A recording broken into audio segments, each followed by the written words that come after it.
But she's got some stuff in her kit involving her Nova bombs and so forth, and her CC, that are going to give her the potential to do raid boss runs. But I don't think she'll be the queen of it. I imagine Mose is going to be the queen of solo play, of just single target DPS. She's going to be the Gunzerker of Borderlands 3. That's my hot take. Amari's going to be the one you want to mob with. Mose is going to be the raid boss run. Flak is just going to be really cool looking and unique, but he's going to be a lot like the Necromancer. Zane is going to be a lot like Zero. You do it for the challenge. A lot of cool stuff. And I hope, unlike Zero, because this should be the more realized Zero, tons of versatility in the end game. You say screw you guys. Because that's where Zero, almost all the characters, honestly, in Borderlands 2 just went terribly wrong. But obviously, especially Zero, was limited to one build. An Infinity build. Or melee. You can run an Infinity build, you can run a melee build. But again, if you weren't on PC, you got hundreds and hundreds of hours ahead of you farming. Enjoy it.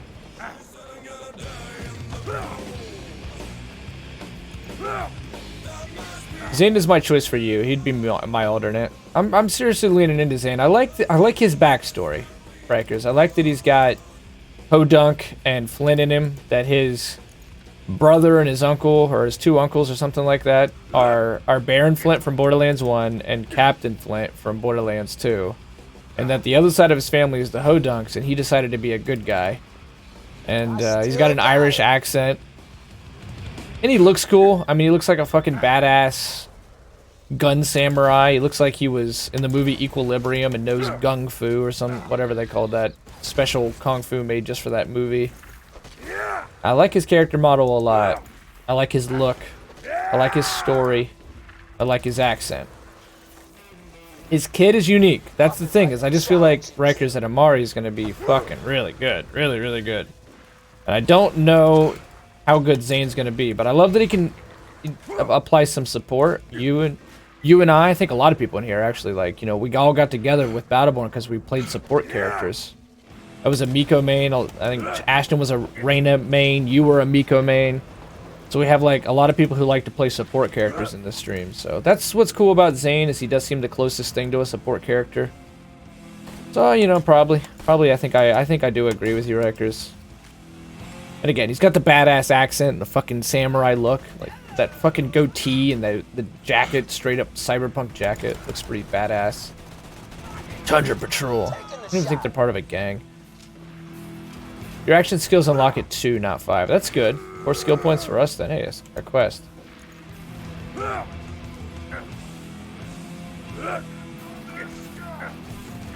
you're hearing this, just keep it. Let me just say, no arguments.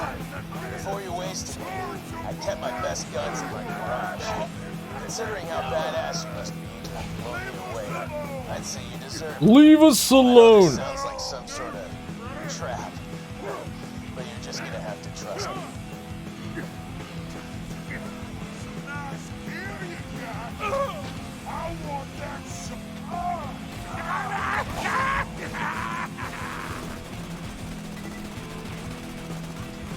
Die for that helmet!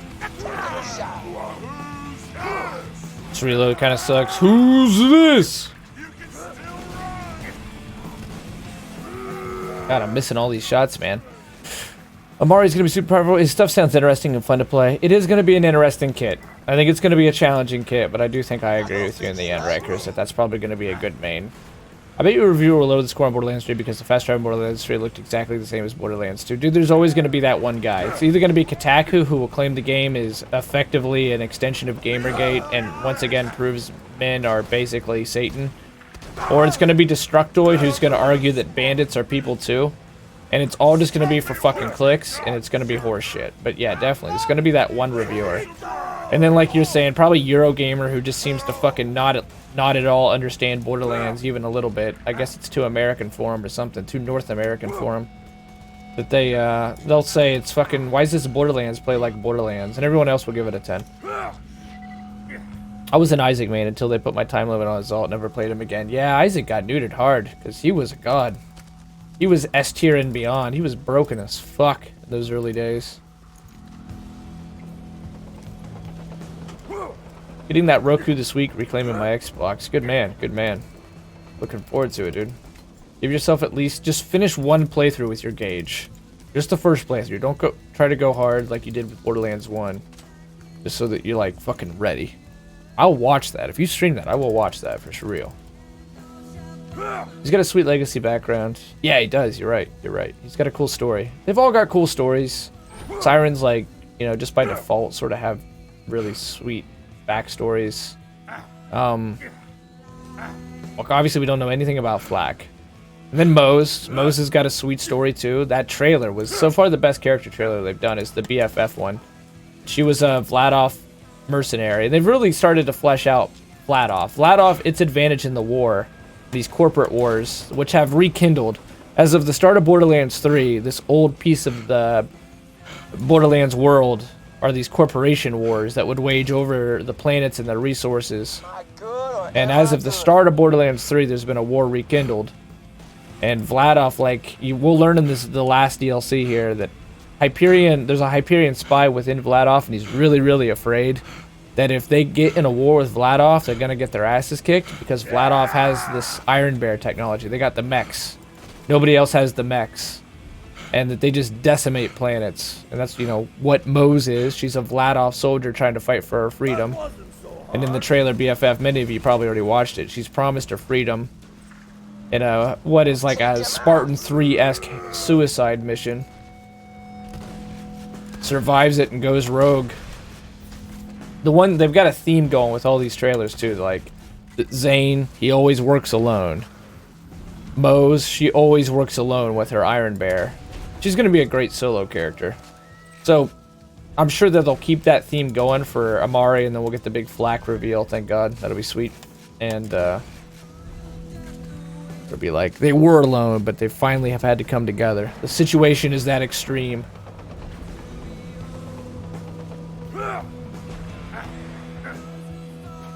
I've only watched and read Zane's thing so far. I'll definitely watch BFF. Definitely watch Moses. I lied. Nobody kills me and gets away with it. What a surprise. Nobody.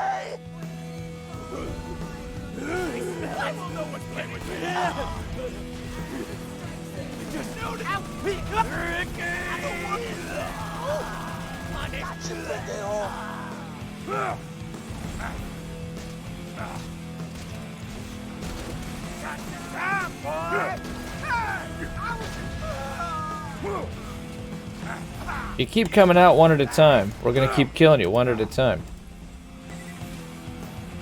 Suck. You suck. Good stuff. Yeah, you definitely gotta watch the BFF trailer. Watch it on the VIP website too, because you get points for it. It's the best one so far, I think.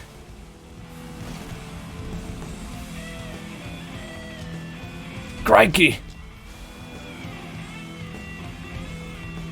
The audio sounds so much improved for Borderlands 3. The change is huge in the best way possible. I think you're right, Adam, yeah. Well said. I agree with you. I agree with you. I think it's gonna be... That's just what has to keep happening. The thing I'm the most excited about, and I want to talk about this in the video too, pretty much say exactly what I'm gonna say. It's like I was saying earlier, that they, rather than try to like Bungie fucking force players down a certain path, I really like what I'm seeing so far from the gameplay reveals. That Gearbox has been aware that players, especially on console, had to sit there and dashboard to farm out unique guns to be able to go through OP levels. Like Battleborn, my hope has always been they learn a lot from these experiments that they do and like go in the right direction afterwards. That's where Gearbox has a huge advantage over, say, Activision or Treyarch or Sledgehammer. We gotta fucking get another COD out. We gotta milk this franchise dry. Gearbox is still basically independent in many ways, and has to rely on their own wits to continue this thing. Especially since Battleborn didn't do as well as they'd hoped. So they don't have a choice but to learn. They can't keep slapping the sticker on the same old shit and get away with it. And I think that they will learn. And what I'm seeing is you get guaranteed legendaries from the bosses. So you can sit there and try to farm for that perfect one, since it's already hard enough to get a legendary. and that you can reroll uniques on the fly, which is ideal.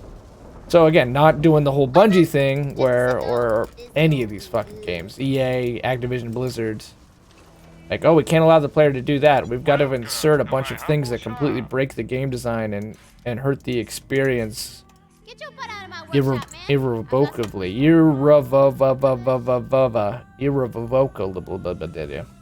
You can't fix it. They break it, they can't fix it. Thank you, George W. Bush.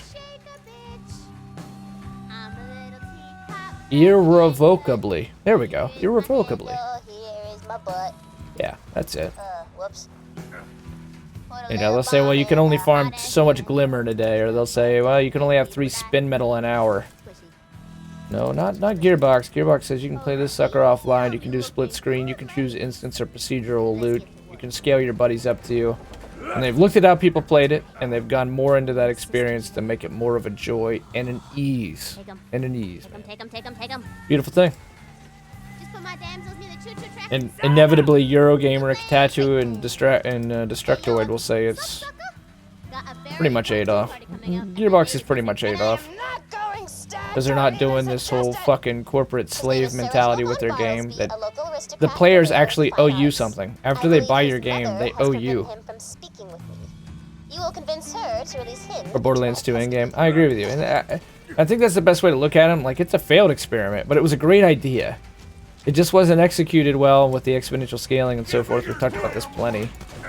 But they could learn a lot from it. And that, I think that would be an example. Is like, it's not a good experience for players, say on console, that you got to sit there and you got a dashboard. You got to run all the way to Scarlet and you got a dashboard, then rerun the DLC over. Why don't we just let the unique... You've done the quest, so why don't we let the player have what they want out of it? So, I was watching Balru's Borderlands 3 gameplay with the reveal. He did a Zero quest, and Zero had the unique gun for the quest in his hand. Baru was able to sit there and flip through different roles on the fly. Now that is a freaking great idea. I'm amazed they did it. I would never expect that, but that goes above and beyond. Like, they really, if that's the way that's gonna work, then they really paid attention. They really paid attention. Oh, one life runs over, which is great news. It's great news, especially for us console people. Especially for us console people. Oh, Bungie would say, you know, you're banned. If that, like, even was revealed to be a thing, they would ban you. Or they would go through and, like, get rid of the weapon, like they did with Shop Package. Like, oh, that thing that you farmed for? Well, we found that we don't really like it, so we just got rid of it. Because everything's server-sided, so, you know, you don't have any actual control over the experience. That shit's like eminent domain, you know? You bought the game. You got a proof of purchase. You own that piece of software at that point. But once you get down to the nitty-gritty of this always online crap, they own your ass. You're just leasing it. That's what's been blowing my mind with this whole thing, with the, like, so the negative, you know, the mainstream media being negative about Borderlands 3 and saying, well, this Borderlands game plays a lot like Borderlands and looks a lot like Borderlands. It's like, oh, this Borderlands plays a lot like Borderlands. Weird. Funny how that works. And but Bungie's a fucking saint. Bungie's God. Bungie can't do anything wrong. Bungie's gonna release Shadowkeep. We're gonna ignore that they lied about XP, that they were selling Red Bull, and said that it was giving you codes for double XP, but you learned that the way that they were doing the entire XP bar and monitoring XP meant you weren't actually getting double XP. So then they said they would fix it, but all they did was actually double the time it took to level up and made the bar look smaller. Remember, they sold that first... You couldn't buy the DLCs individually. You couldn't buy Curse of Osiris and the other one that came out. You had to buy them in a package. It was 40 bucks. I bought it because, you know, I'm stupid. And The deal is, when the Curse of Osiris DLC came out, $20 so-called expansion, which was one small area, not even this map, maybe half the size of this one map in Borderlands 2. You got locked out of the vanilla content. If you had bought the vanilla experience of Destiny 2, you could no longer do the raid. They eventually fixed it because Microsoft was giving everyone a refund, and so was Sony, because they said, yeah, that's definitely grounds for a refund, but that's always been the Destiny experience. You have to buy the DLC. It's got mandatory DLC. It's basically a subscription model. They just pad it out. They do everything, but they do everything a subscription model does without calling it a subscription. You pay about $150 a year to keep up with Destiny. And here we are. It's fixed everything. It's made this amazing comeback. It's got 1 million active players. And everyone acts like it never did one thing wrong. That there was no way that... There was no particular reason that we ever got to this place where players like myself or Ashton or anyone who played Destiny 1 for thousands and thousands of hours, which were many of us. We had no real good reason to quit. There was no reason that players were up in arms about what the Destiny 2 experience was at launch and into that first DLC cycle. And people are still paying money out the ass. Okay, it has seasons of content now. Those aren't fucking free. It's got loot boxes. It has microtransactions. And if you want to keep engaging in the seasonal content, these little packs, which are not big at all, you got to pay $60 to $100 because they always do these limited edition bullshit passes that, you know, get you like a purple sticker in game. Cost the company nothing to make. They gave it to an intern who made it in 10 minutes. Rikers could do a better job in even less time. They do that horse shit and they just charge you an extra $40 for it.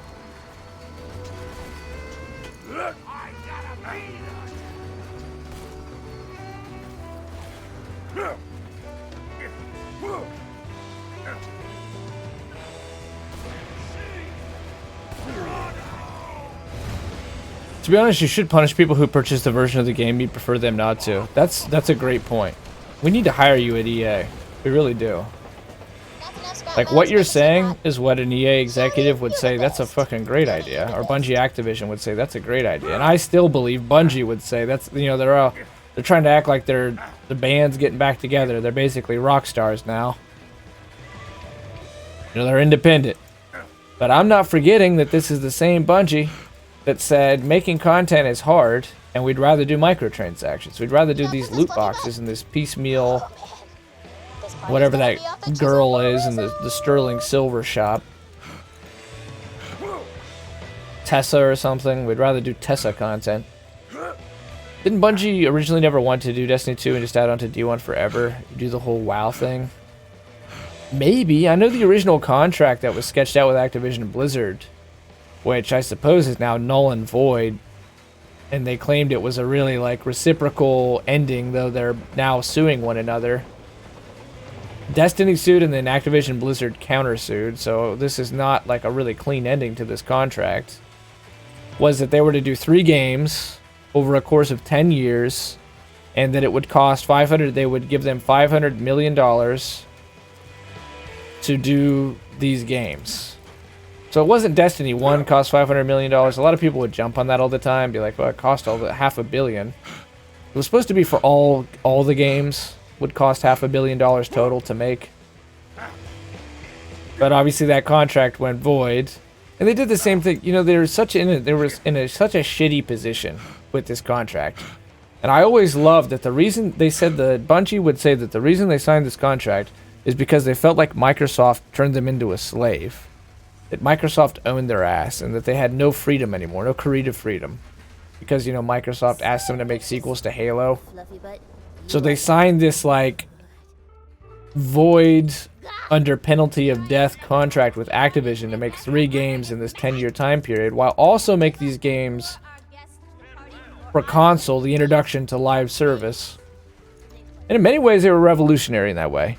There's no denying, as much shit as I talk about Destiny, they did some shit that literally set the bar and set a new standard for how these things are done, but also gave us so much negative in the course of it as well. So now, like, Borderlands 3, people don't know how to take because they're talking about doing another Borderlands. They're not talking 10-year plan. They're not talking lifetime software development updates. They're talking we want to eventually do a sequel again. We want to keep doing the traditional model. You just lure him back to my And abode the and I'll do the games, the mainstream gaming media is like rest. And don't hurt her again.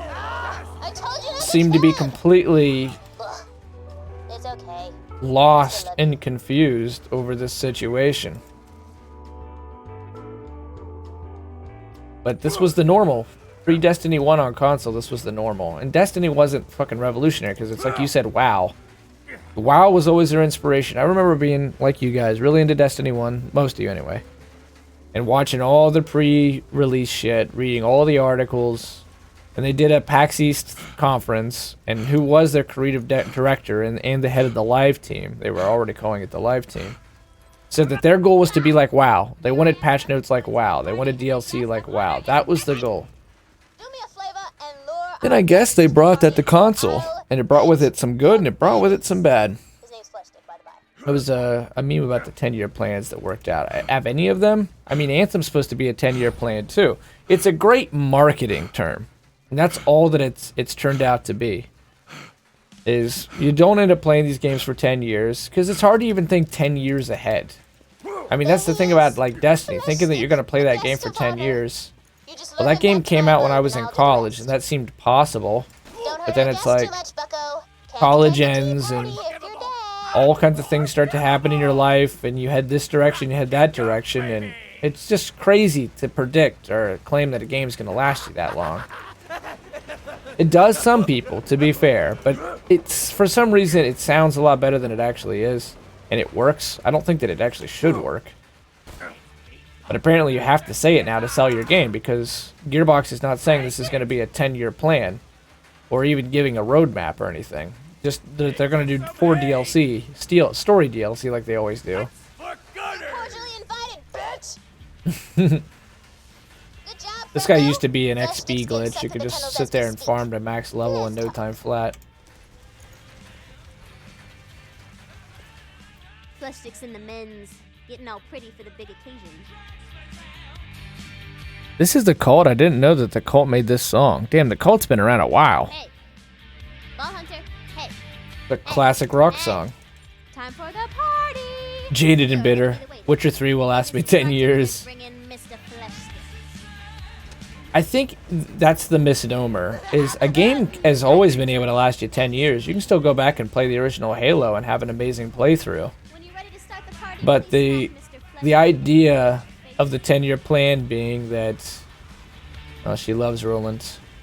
Got bad news for you.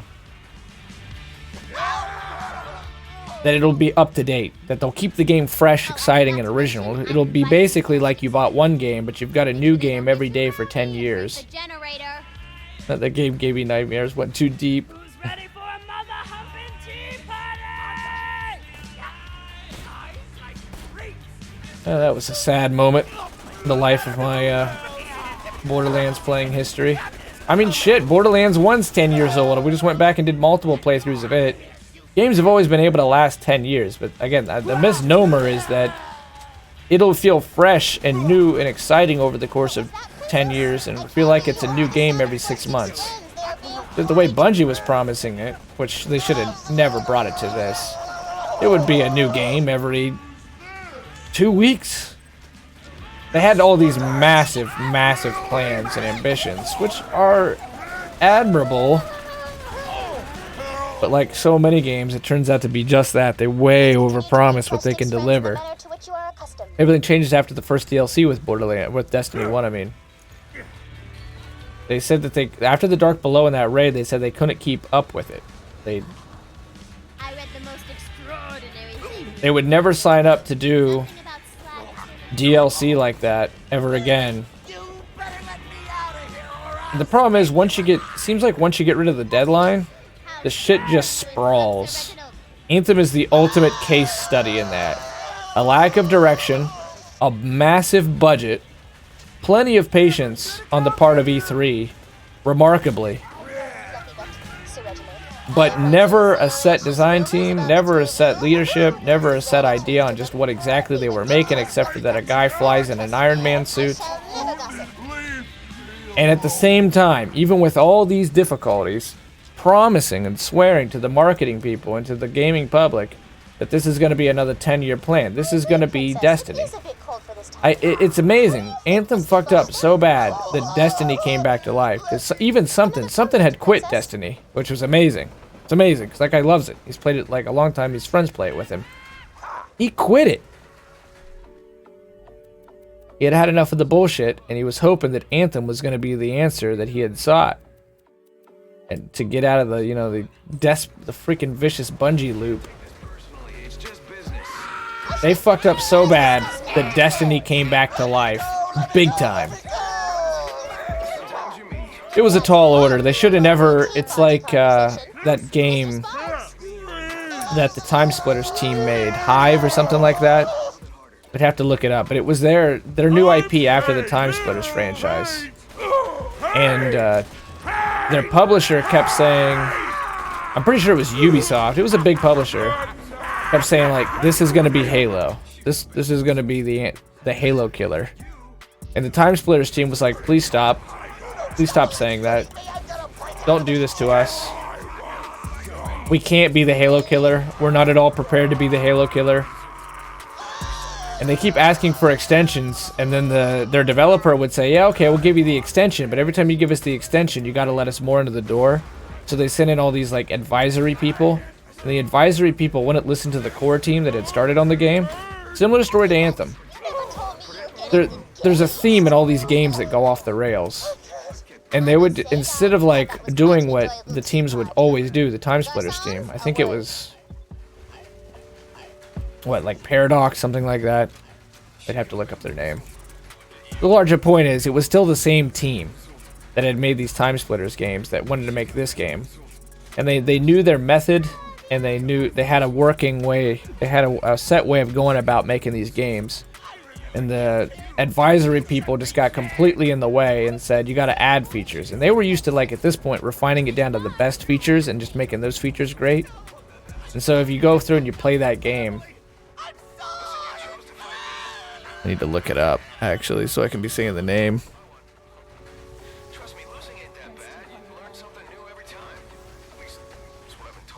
If I look up Time Splitters 2, I'll get it.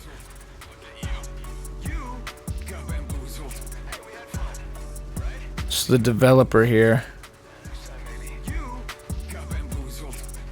Free Radical. Yeah, Free Radical. So Free Radical was doing great. Free Radical was established in 1999. They had hit after hit. Time Splitters became a big-time franchise. They had that one, like, 2.5 kind of pre-sequel style game, but it still reviewed really well and people still really liked it. There was tons of talk about, like, continuing that franchise, and they decided to do a Battleborn. And have a new... Yeah, it was Ubisoft. Right, at least I called that right. Ubisoft was the publisher on this, and they made Haze. And Ubisoft kept saying, like, this is going to be the Halo killer to the public. And Free Radical kept saying, please, stop. This is not going to be the Halo killer. And, like, it was just extremely ambitious already, and they were having a tough time focusing it.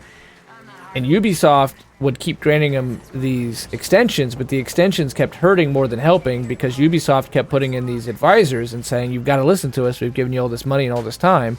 And the advisors went completely away from the core team that had made Time Splitters and said, add more features. There was crafting in that game. There was stealth features in that game. There was drugs in that game. There was all this shit that didn't need to be in there. The larger point being that, like, these games seem to follow a theme when they go into development hell and then fail. And Anthem's story is pretty similar to Haze's story. Remember Anthem. Do other people remember Anthem? I really hope they have a No Man's Sky patch. That would be badass, because that game still plays well. It's still so fun to fly and shoot shit and hit combos in that game. It needs tons of, like... It's just amazing that it launched and it still feels like this game needs a year at least. Fallout 76 felt like it needed 3 years.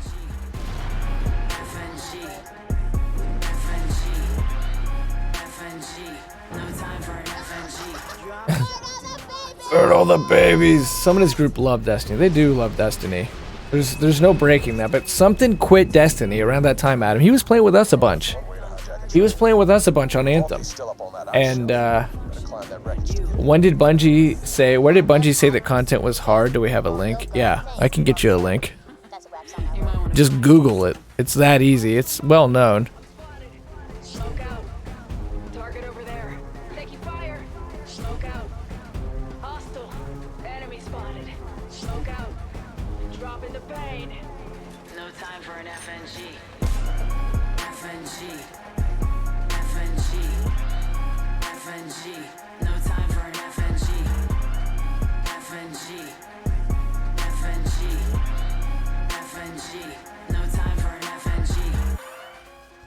Don't bring a pistol to an artillery fight. Name the weapon. I'm trying to find you a more reputable website. There's plenty of websites that are covering it. I'm ready. Your PC Game Magazine. No time for an FNG. FNG. Here, I'll put it in the Discord. I'll put it under gaming. You can just Google it. It was exactly the same kind of story that broke with Anthem and what went wrong during development. And ultimately the Kotaku had done with Destiny 1. It was the big thing here was history repeating itself. That Destiny did exactly what it did with Destiny 1. It rebooted like 12 to 16 months out from release. They decided to completely scrap everything and start over. So they went into super cram mode. And then what was revealed is like when they were in super cram mode, they were renegotiating their contract with Activision and speaking to them. And the heads at Bungie were saying, we making games and making content is just way too hard. Just let us focus on the Eververse store. Why, Jeremiah, are you getting into Destiny? Search the train cars. One of the things with Probably Destiny involved people in I've the most noticed, fortified one. and I would probably be the same way if I'd kept playing it, is that it's like a drug addict. It's like I can quit whenever I want. And you find a bunch of reasons for why it's not actually all that out of hand. It's not really that bad. There's plenty of ways to excuse it or to look at it in a different way as to think that, you know what, they didn't really fuck up that bad. I'm not really getting that screwed. It's not just you that are getting screwed in this situation, though. It's consumer advocacy. What are we allowing as gamers, as people spend money on this hobby and spend all this time on this hobby? What are we allowing? When are we saying enough is enough and fair is fair when it comes to our purchasing power? And I think if we're going to keep spending $60 on a game that's unfinished, at the very least, I would expect them to want to make the game and to make it, not to fucking give me a cop-out and say, yeah, I just spent $60 on the fucking Eververse store, dude. Sorry, I'm really behind, Rikers, because I've been raining. But I'm an old fart. I'm sorry, Rikers. Yeah, I ranted way too much there. Jesus. I'm an old fart now in gaming. This generation of games hasn't hit any marks for me outside of the much smaller indie titles. Plants vs. Zombies, Garden Warfare 2, and Witcher 3, which was like 5 years ago. You played the hell out of Plants vs. Zombies, dude. Mainstream gaming media are 19-year-old freelancers whose first console was Xbox One and PS4. You got the quotes. See, I really shouldn't have ranted and raved. You had a good line in there. At least one. I'm going to catch up on the rest here. I'm going to catch up on the rest. Your quote 169 for that one, Rikers. Is jaded and bitter. Witcher 3 will last me 10 years, definitely. I can go back to Halo 1, the game. The Flood actually stresses me out. Fuck yeah, man. It's a super twist. You know, games always have to introduce, like, another mechanic to keep it fresh, or it just repeats itself for 40 hours. And they did that, like, just exactly at the right time. Like, nervous and want to puke. Remember Anthem. Sadly, I do. You could do a long-term game like that, but you need the willpower and resources to keep continuously developing like that. Right. MMOs do it best. World of Warcraft pulled it off. EverQuest has pulled it off. Guild Wars has pulled it off. Warframe is. But Destiny, for some reason, is not. And a lot of that's just doing the traditional sequel. It's like Adam talked about. But they were in such a shitty spot, Adam. Remember the engine that they were working on? It would take them 24 hours just to render a change. They always say that they're super hamstrung by the engine. I'm sure to begin with, they definitely were. And they were on the 360. The game released on the 360 and the PS3.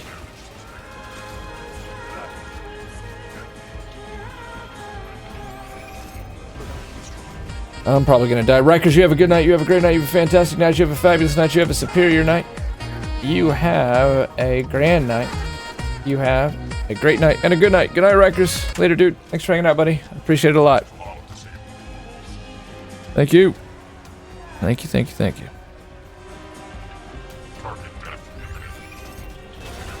I am super unfocused right now. Alright.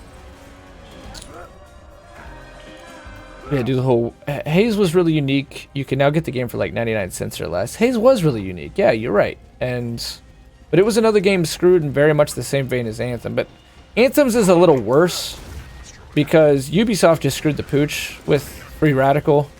Anthem just straight up lost its people. Its original designer just leaves. He's got that unique name, like Blizwinski or something. It's Eastern European last name, but he was like the one who had what he wanted that game to be in mind. And remember it was like a roguelike. It was a roguelike. And you would just go outside of the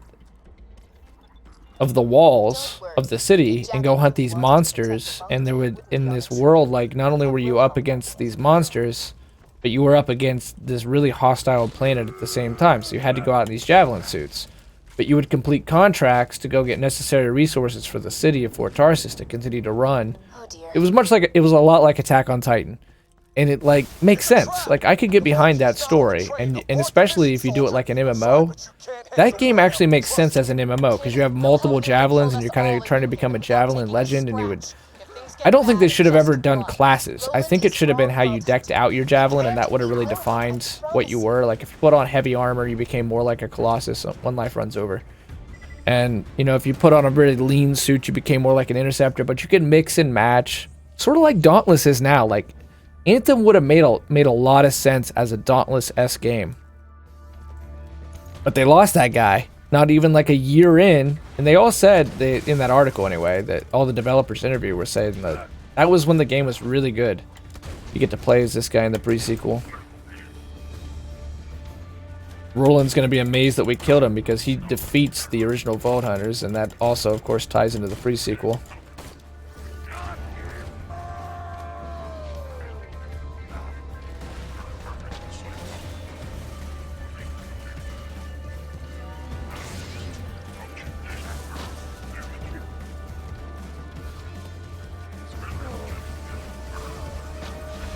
The fire rate's kind of tragic.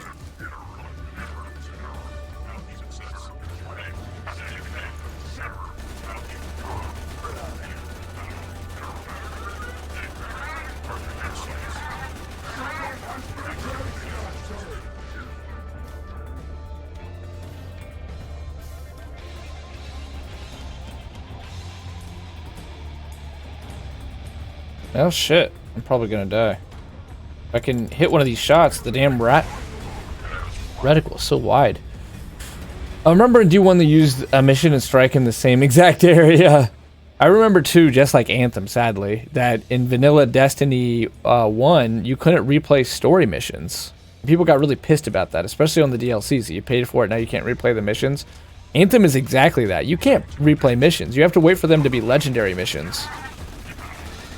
Ever since Anthem killed off its roadmap, everything is in limbo.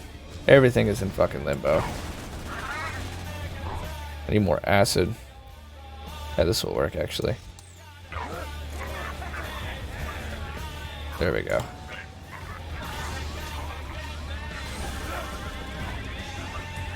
Get him burning some of that armor off.